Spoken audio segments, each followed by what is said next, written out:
So in our 20s, we get lots and lots of things wrong, and we feel like we have the whole world in our palms. We feel like we have the whole time in the world, and sometimes that is wrong. And then in our old age, most times you hear stories of had I known. And one of the things we get completely wrong is our money knowledge. We feel like it is not necessary in this life. We're just going to wing it, and before you know it, you're going to get money, or somehow we're going to get money.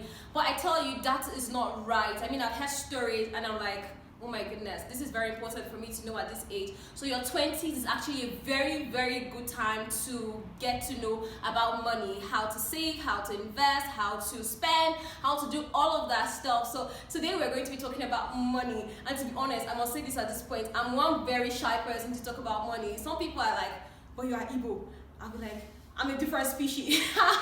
So today we're talking about everything money in your 20s, and I'm super excited because this is a conversation I want to have and I want you guys to know about. And aside from that, I'm going to be talking with a very, very amazing person who I admire a lot. So guys, you guys meet her and we'll delve right into this conversation.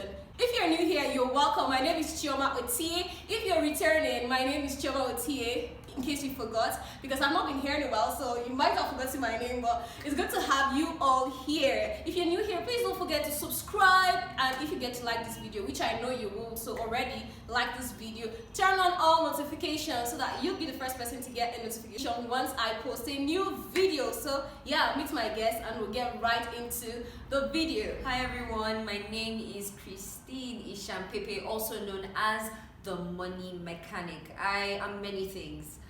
But today I'll be playing the role of the Money Mechanic, who is a personal financial coach for millennials and Gen Zs. I am super excited to be having this conversation with my host, and don't go away. You need to know a lot of things about your money in your 20s.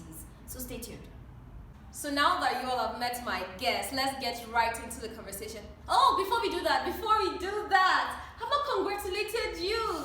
Oh my goodness, guys, you don't know. She didn't say that. When she said she wears so many hats, she really meant it in the real essence of the word. So she actually got called to the Nigerian bar last year, and so she is now a barrister and solicitor of the Supreme Court of Nigeria. I like to say that. Congratulations to you. So much. But really, how does that make you feel? Well, I don't know. Life goes on. It's another achievement, right? Yeah. Yeah. You're a financial literacy coach. You are a photographer, and you're into the cinematography world. Oh my goodness, you really do wear a lot of hats. I do. So I'm so excited and honored to have you here. Thank you so much. And today we're talking about the matter of money. Yes. That subject is something that interests you, right? Oh yes, one of my favorite subjects to talk So about. I couldn't think of anybody else to have this conversation with outside of you. So let's get right into this, Awesome. right? So we're talking about money knowledge of young people. Yeah, young people, millennials, Gen Zs, people in their 20s, even millennials, and all of that. So my first question would be that, what do you think, or how do you think that young people see money? I know it's quite a broad question, Yeah, right? I know. I think that there's like a great misconception about what money is. So I think for most people, when you talk about money, they just think of 500 naira like notes, 1,000 naira notes, and the money you can actually feel and see, the cash. Yes. Right? But I always like to say that there's more to money than the physical cash that you can see, because money basically is just a medium of exchange. Yeah. So it means that if I like your dress and I say, okay, I'm going to give you my wristwatch in exchange for your dress, then that's a medium of exchange. And I've gotten what I wanted and you've gotten what you needed by exchange. Exactly. So I mean, money goes beyond the physical cash that you can Yes, see. people think it's just that paper. Yes. The redesigned paper. Yes, the redesigned one.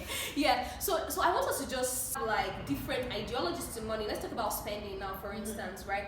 You are a girl, I'm a girl, right? Our spending habits could still be different, even though we are both girls. So let's talk about generally spending habits that people have, especially in their young age, like their 20s. Good spending habits, and we'll talk about bad spending habits. Okay. Because I think there's a good and the bad parts, right? Of course, yes. So let's talk about that. So when it comes to spending, there are like two sides to it. Of course, the good type of spending and the bad type of spending. I think I'll just want to begin by saying that one of the functions of money is that money is actually meant to be spent. right? Exactly. In as much as it's to be made, I mean, you're not just making it to just have it and look at it. Yes. You're also supposed to spend it. Now, for the good part of spending, this is where we talk about spending with caution, spending using a budget, planning for your spending, yes. you know, focusing on taking care of your needs first. Before you take care of your wants. Now, on the opposite reverse side is where we have things like compulsive spending. When you spend on impulse, you don't give any thought to your spending. You just spend how you feel like. And then there's also an extreme to spending, in the sense that there are some people who are now really stingy and who are like hoarders. Those feasted, all this say I can't go. exactly. And that's an extreme, because for those people, they actually even neglect their needs. So you see somebody looking impoverished, but they have like lots of money in the bank, but it's like they're afraid that if they begin to spend the money, they're going to lose it and all of that. They just want to know that they have money in their account, but then they have present needs that cannot even be met. So talk about the compulsive, or some would say impulsive buying, right? And budgeting or purchasing on the budget, right? How do we really inculcate that into our lifestyle or into our lives? Because sometimes, even me too, I would say I'm a victim. Like, to be honest, like, I just go to certain places, and when I see certain things that I like, I'll say that I must buy it because I don't know the next time I'm going to see it. That's what you used to sleep at. Yeah, we just need to placate ourselves, but sometimes it's not always like that. So how do we manage that? Okay, because a lot of young people go through that, to be honest. Yeah, of course. I mean, I used to be a very compulsive spender. I mean, I'm using the word used because I've worked on it and I'm still working on it, right? Yeah. But I understand what it means to be a compulsive spender. I remember one certain time I went to the market, a very popular market in Jos, and I literally spent down to my last, like, it was just 100 naira. I had that, like, that was 100 naira and get to my house. Honestly. Do you understand? And like you said, we tell ourselves that, oh, we're not going to see this item again. Now, when it comes to spending with a budget, I always like to say something. I always like to say that budgeting is your superpower, and this is what I mean. Many times when you mention budgeting to people, they feel like, oh, you're trying to tell me what I'm supposed to do with my money. But that's not it. It's actually the reverse. And they say that's very technical. They think it's that budget where you write this amount, this amount, and then the total. Yeah. But that's it, right? But I feel like, okay, we see the national budget and all, so people think it's one very big thing. Or how do we budget generally? But the national budget is literally writing down what you want to spend money on, and so we have this big picture. Like, whenever I hear the word budgeting, I think budgeting is one very uphill task to do. Yeah, so that's what I'm trying to explain. Okay, yeah. Budgeting is pretty easy, right? Yeah, it just matters how you see it, right? Okay. So a budget literally is you just having a plan for your money. So it's really not about having like this long list of items and having like millions of naira and like the national budget. A budget is literally just sitting down and saying, okay, I have 10,000 naira right now. What do I want to do with the 10,000? Instead of just walking out and just spending without thinking about it, you just ask yourself, it doesn't take a lot of time. What do I want to do with the money? Okay, it could be as easy as I want to spend 2,000 naira on data. I'm gonna keep 1,000 naira for transport.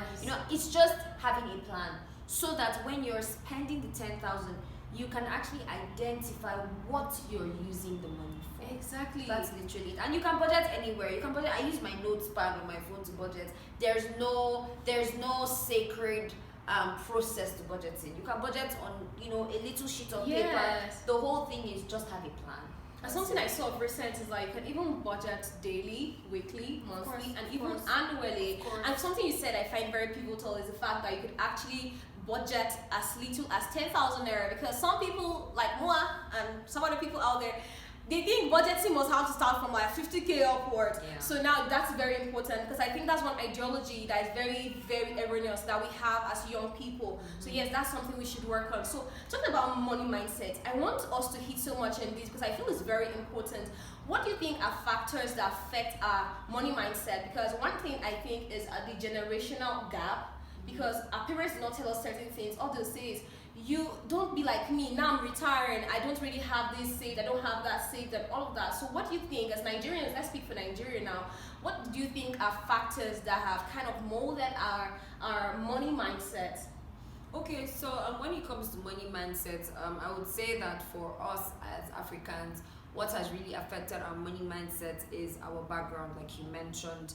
Yeah. We haven't exactly grown, in an atmosphere where we are taught to see money as a good thing, right? Many times money is made abominable in our eyes. True. And that's why I always say, when I talk to people in religious settings about money, I always say it's a tough conversation to have, because it feels like when you're talking about money, you're vain and you're carnal, and all you do is just love money. And we misconstrue the verse that says it is the love of money, not money in itself. Yes. And so that just shows you that if you have the right perspective towards money, then the tendency of even abusing it is going to be very low, because you have the right mindset. So when we talk about mindset, I think that this is mostly from our backgrounds and what we have been told about money. Yeah. But then the good thing about mindset is that there's always the possibility to have a mind shift. And what do you do when you have a wrong mindset?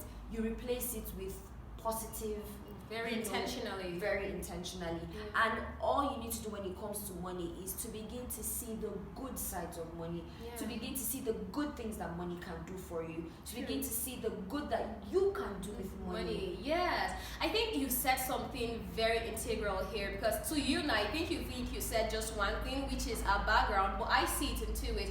The spiritual perspective, which molds us a lot, because from our very, very infant age, growing up, we go to church, we serve God, and then we hear this, the love of money is the root of all evil, and that is, just like you said, is erroneous as well, because we don't really underline or lay emphasis so much on the love. You could use money, but when you now start idolizing it or glorifying it, that's when it becomes a problem. And you also mentioned the background, like our parents and all of that. So to me, that's like two in one. So now I want to ask you a very funny question, right? It's not so funny, but I find it funny because, like, whenever I think about it, I find it so laughable. So you see this thing they say about hard work, yes, and just like having money, and also between your money mindsets, like which one really helps you get money? Is it when you have a good money mindset, or you know how to work hard? I think that they go hand in hand. Now, I think this is where I'm going to say something I always say, right? Okay. I always say think positively, right? Speak positively, and then act positively. Most times, what most of us are doing is vibes and inshallah. What we're doing is, you wake up and you see people posting on their status, money loves me, I'm attracted to money, I'm a money magnet. It's good to speak positively, right? Yeah. It's good to have a great mindset, which is something that has worked for me over time.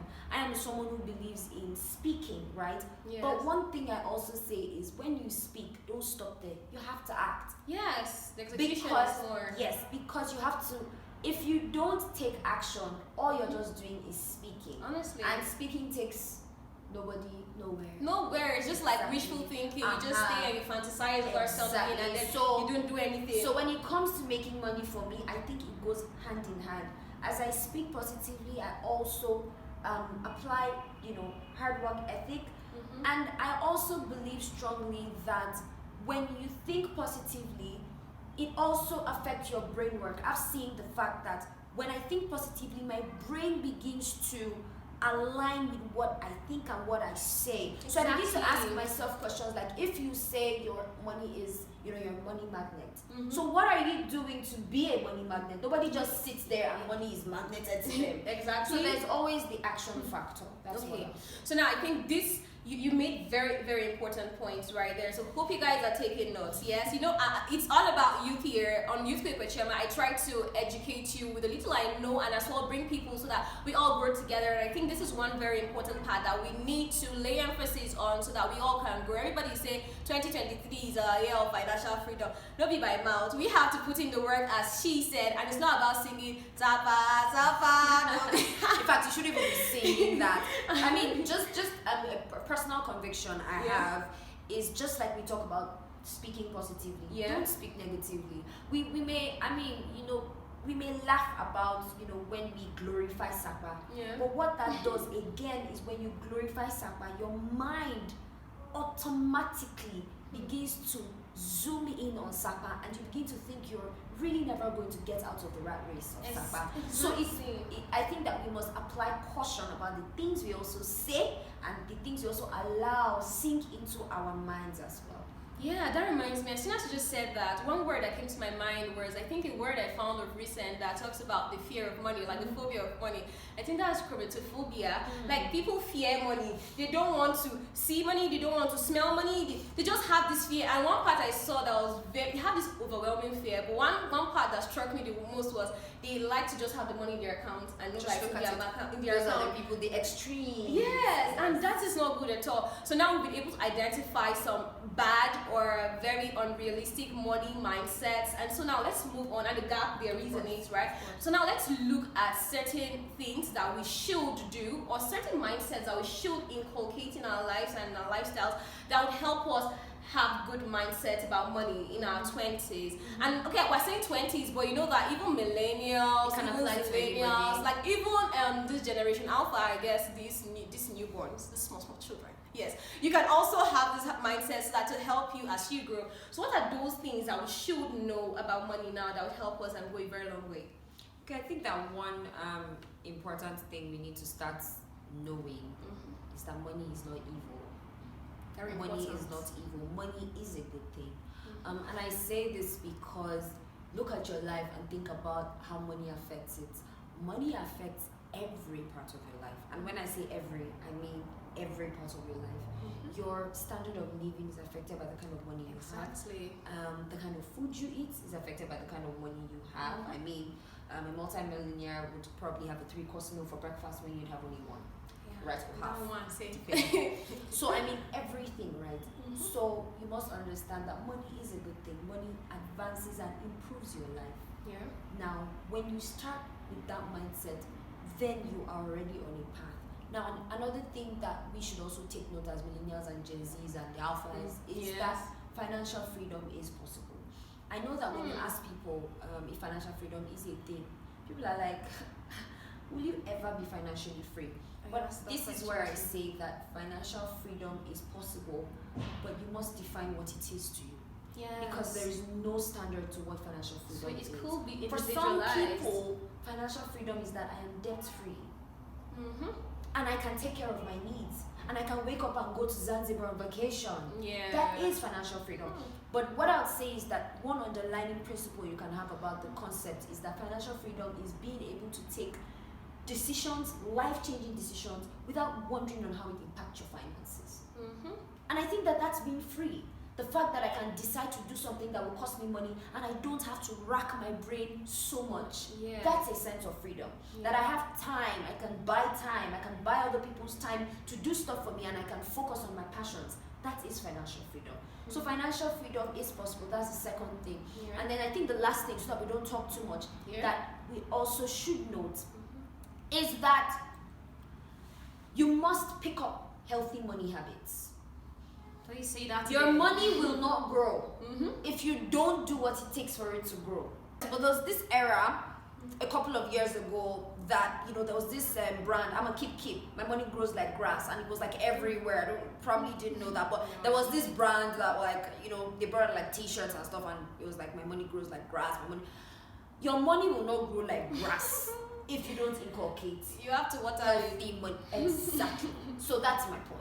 Yeah, I feel like you just said a whole lot in this short period of time. But something that comes to mind first, as soon as you're enumerating this point you just did, right? I just remember the lady that was talking about certain habits that kept her broke for a very long time, and she said that most importantly was the fact that she never talked about money. She was so shy about talking about money. And I think I have also been caught in that web. Like, whenever anybody brings up a money or financial related subject, I just find a way to I just disappear from that environment. But I think it's a problem because the more money conversations we have, right, it just kind of broadens your horizon or your sense of money. And you know what they say, information is power. That's if it's executed.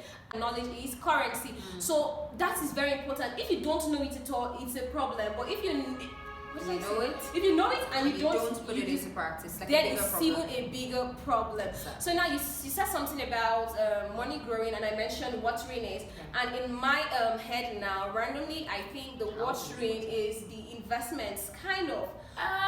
It's a so I won't. It's not. Well, okay, it's that, but that's just one part of it. Okay. Now I said something. I did not say invest your money I said pick up healthy money habits. Okay. Because that encompasses other things plus investment. Okay. So one thing that millennials and Gen Zs fail to understand is that you cannot invest money you don't have, right? So as a coach, on a very regular basis, I get young people coming to my DMs, and the first question they ask me is, tell me where I can invest my money, tell me where I can invest my money. And I always caution them and tell them, slow down. There are a lot of things to consider before talking about investing. You want to invest, you have no savings. You want to invest, you spend compulsively. Like you have bad spending habits. You're owing people up and down. You're in so debt. indebted that you can't. Do you understand? Some of them, it's so bad they don't even have a source of income. So tell me how this is supposed to work. It's unbalanced out. Now, money is to be multiplied. That is the investment part, right? But you have to have the money to multiply it. Not be so. Yes. Exactly. So that's why we're saying healthy money habits. So investment is like the last thing in that cycle. You gotta, have savings. You gotta have good saving habits. You have to be someone who uses a budget. You need to have dealt with your debt. You can't be owing people up and down. You want to go and invest. Who are you deceiving? Yeah. Even if you invest the money and it brings forth profits, you're probably going to end up using that money to pay your debt. So tell me, is that any financial freedom? Like pouring water in a basket. Exactly. Yes. Exactly. So at this point, right, I'm just going to give out a disclaimer, because some of you, I want to ask a question now that will seem like I am propagating something, but that's why I want to give the disclaimer here at this point, right? So this whole conversation is not headed to make you feel like we're going to tell you where to go and get money right now, and how to multiply it instantaneously, and then you just become a multi-millionaire. That is not what we want to do now. But now I want to ask you one question. I feel like is a mammoth elephant, a very big elephant in the room, and that's the subject of investment. And I really do not understand. You have spoken to me about it before. One time we had a conversation, but then there's still some parts to it that I feel like I really do not understand, and I feel like a myriad of young people out there too do not understand, right? So when it comes to investment, right, there are Ponzi schemes out there, and so many people call that investment. Is that an investment? Okay, so the two things an investment is not. Yeah. Is an investment is not a money doubling scheme, and an investment is not betting. You heard that, right? And I'm just going to explain it really briefly. An investment is not a money doubling scheme because an investment takes time. A wise investment takes time to grow. I always give this example. If you want to plant a palm tree or a mango tree, it does not grow in 3 months, 6 months, Those or are even 1 perennial year. crops. Things you want to build for the future, right? You want Yeah. them to stand the test of time.